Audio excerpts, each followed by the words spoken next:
Elle n'est plus une promesse, mais bien désormais une réalité. La ligne ferroviaire Blue Rail Line est lancée et pour son inauguration, des passagers triés sur le volet. Élus, journalistes et stars de Nollywood qui découvrent le confort et la rapidité d'un voyage en train au cœur de la mégapole nigériane. Lagos est l'une des villes les plus dynamiques au monde du point de vue économique. Il est normal que les gens y viennent de partout, de différents pays et de différentes régions du Nigeria. On s'attend donc à ce qu'il y ait toujours plus de trafic.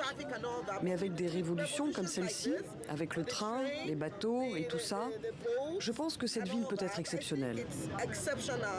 C'est la première phase d'une première ligne de train urbain, la bleue, qui s'étend sur 13 km dans l'ouest de Lagos.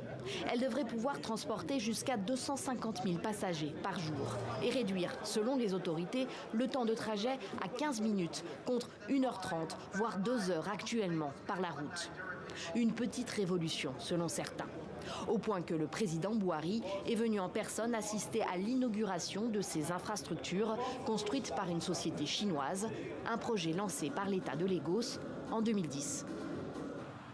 Les avantages, Monsieur le Président, sont évidents.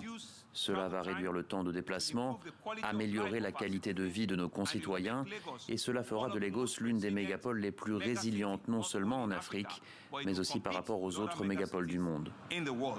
Les travaux de la seconde phase de cette Blue Line n'ont pas encore commencé.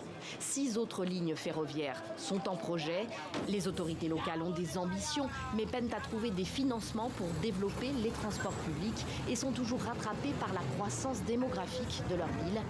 Lagos compte aujourd'hui environ 20 millions d'habitants. Selon l'ONU, sa population passera à 88 millions d'habitants à la fin du siècle. Elle deviendra alors la ville la plus peuplée au monde. Si s'y déplacer aujourd'hui est un défi, il le sera encore plus dans les décennies à venir.